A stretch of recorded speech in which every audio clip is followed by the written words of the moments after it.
This program is rated PG. It contains themes and scenes which may not be suitable for very young audiences. Parental guidance is advised. Be advised that the views and opinions of the hosts and guests do not reflect those of the station.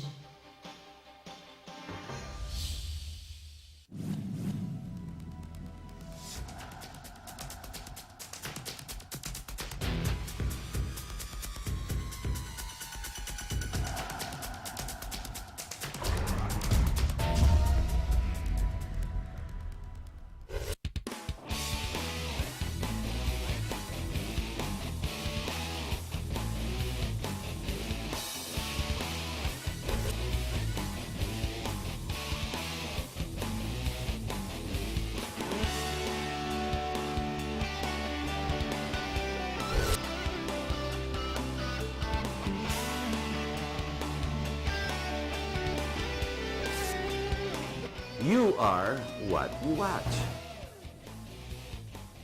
Hello, good evening. My name is Herbal.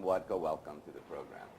Among the many priorities that were mentioned in the SONA, last week lang po yan, we have come to realize that there are other issues that the President may have missed or purposely missed. Now, let's go straight to the topic today. This is about the coconut industry, where only 25 million people are involved, or may suffer the consequence of inaction if not mismanagement. What am I talking about? Ang tawag po dito, more popularly known, is the cocolisap. It's a bug that gets into the tree and basically eats the tree from inside out or outside in. The issue here is the death of the coconut industry. What I find ridiculous is how we try to promote it, some other agency tries to promote it in government, and yet another agency is trying to kill it. Of course, today we have what we call the superhero. We've got Pangilinan, the super secretary, who seems to have all the answers, and yet he chooses a solution, a formulation that's chemical in nature rather than many organic agriculturists promote. Something is organic, something that won't hurt the rest of the environment. Nevertheless, because he is the king and he is the Tsar, his choice is which way we're ever going to go. Now, this chemical treatment, pharmaceutical in nature, obviously comes from some big pharmaceutical industry or pharmaceutical company. Obviously, there is a sale. There's a purchase and a sale. Let's not go into the politics of that. However, it seems very obvious. The solutions promoted are the chemical solution will immediately kill the insects. How about the rest of the environment? Huwag na muna natin pakialaman yun. Isa-isang problema muna. Dami natin problema eh. Patayin na muna natin yung insekto and then go on forward. But hang on. Isn't this how we built the traffic to a standstill? Putting incompetence in front of more incompetence? I mean, the solution of EDSA, obviously, wherein it came to a stop early this morning, is simply because there's too many cars. So, government solution should be, let's stop all the cars. Wala nang production. Competence. Isn't it amazing how competence plays such a big role in this administration? And forget replacing them, because they're all very successful based on perceived solutions, measurements they seem to create, which is now being criticized. Anyway, that's my politics. That's biased, and that's because this is exactly how I feel. Now, I'm going to introduce to you three people who are our guests who came to the studio to talk about the very issues of what you and I know as the cocolisap. Ladies and gentlemen, from my very far left, we have Raul Alcazar from Save the Coconut Movement, Batangas. We have Vin Lava. Vin has been an agriculturist and a good friend of mine, and he's been a guest many times in GNN, especially in my show, in the last 3, 4 years, 5 years even. We talked about sustainable farming then, correct, Vin? He's also with Save the Coconut Movement sa Quezon naman yan, Quezon Province. And we have the beautiful Miss Alleli Pensacola. Right, last name. Alleli is with Daila Herbal group. She's with a group that promotes herbal and organic solutions to a lot of things. Now, in front of us, we have a soap. This is not an ad. However, it's available now. The Victoria basically is the solution to issues that come across us, be it sure it's a soap, sure it's for facial wash, sure it's organic. But it's not here because of that. I remember 4 or 5 years ago when you brought this issue to me here on TV, di ba, we were talking about the soaps, the herbal soaps, the different fruit flavors and whatnot. The one distinct feature, I remember na you stressed on, pag may mga lamok, may mga insekto gumagapang sa environment mo, kinakagat ka o kung ano man, I remember the issues then were dengue. Yeah. Correct, no? You put this with water, you mix it, you put it on a spray, and for some magical reason, which you'll explain later, it gets rid of all the bugs, and it does not harm the plant. Correct me if I'm wrong. Okay. Ladies, gentlemen, salamat. Thank you very much for being here. Let's go to the issue muna. 25 million farmers apektado ng coconut industry. Is that correct, Vin? The Philippine coconut industry contributes something like $2 billion worth of exports. Dollars, ha? So you're talking, wow, not bad. Wala pa yung... 90 billion, ha? Wala pa yung epekto niyan sa economy. When you have $2 billion in the economy running around. Ikot yan. Oh. Okay.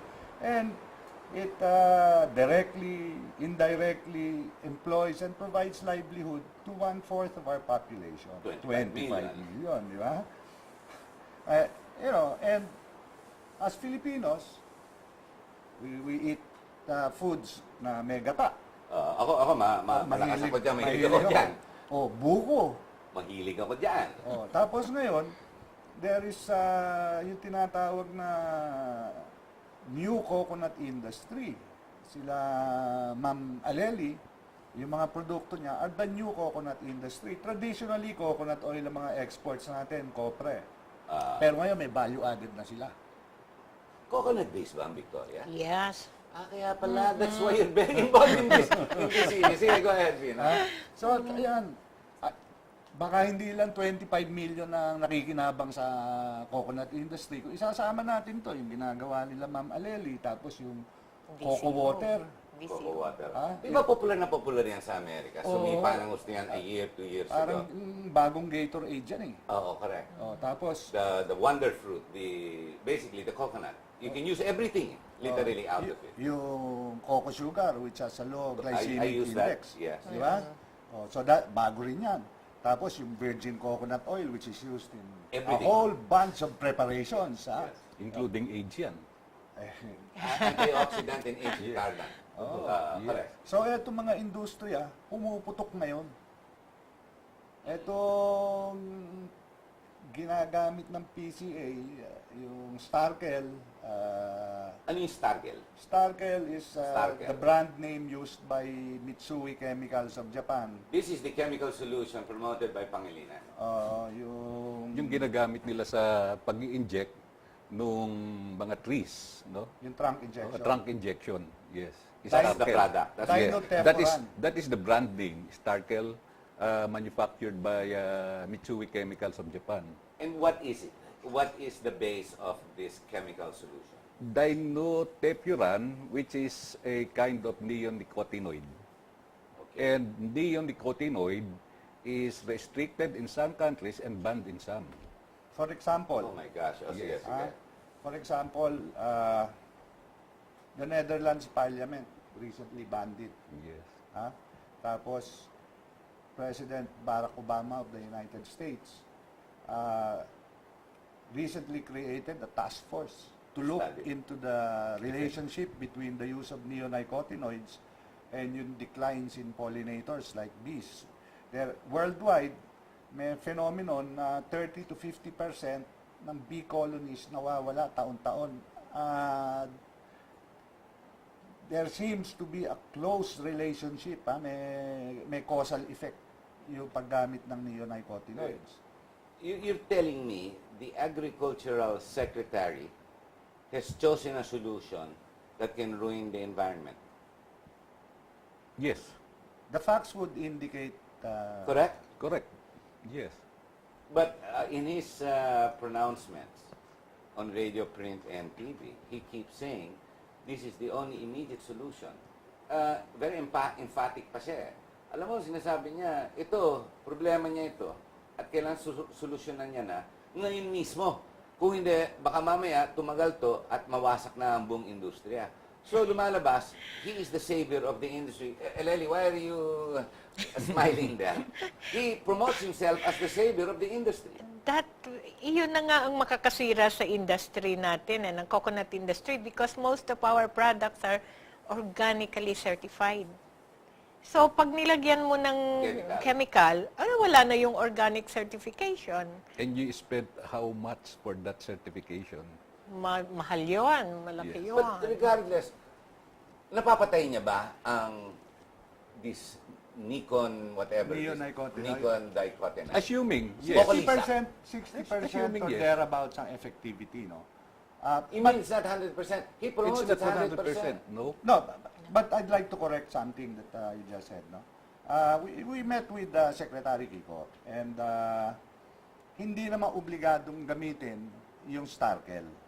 A farmer, if he knows, ang importante alam ng farmer, hindi siya obligado. He can ask for an organic alternative.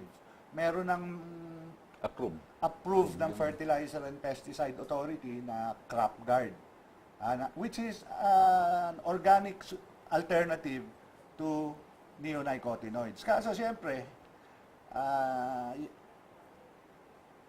yung mga tao, walang alam. Pag yung farmer, alam mo, yung pinakamahirap sa mga farmer natin, yung mga magnunyog eh.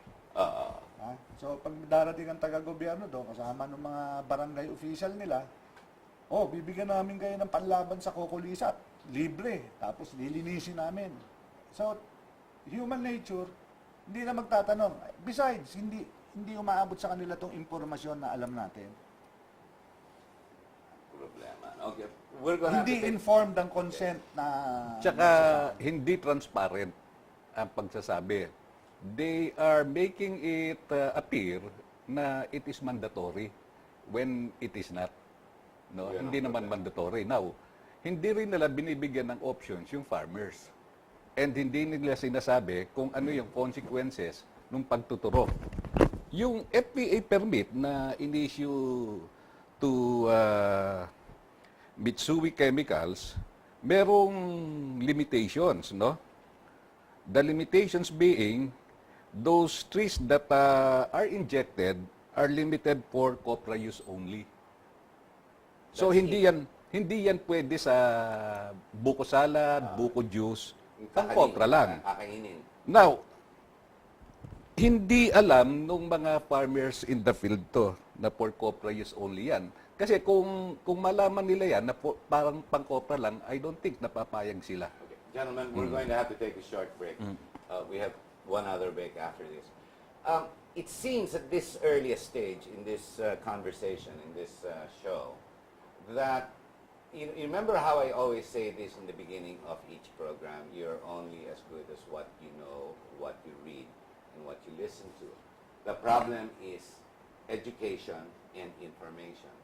You can only make good decisions based on information that is made available to you.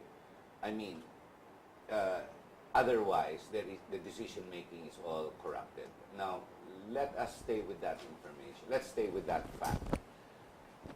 Pag hindi mo alam at wala kang alam at bebentahan ka at hindi mo alam and you don't know of any other options, whatever, siyempre, ang decision making mo, sabog, mahina, baka mali, baka makalala pa. Yun ang nagiging problema. Now, we'll stay with that thought. We'll be right back and himayin natin yung mga issues dito sa itong cocolisap. Babalik po kaagad kami.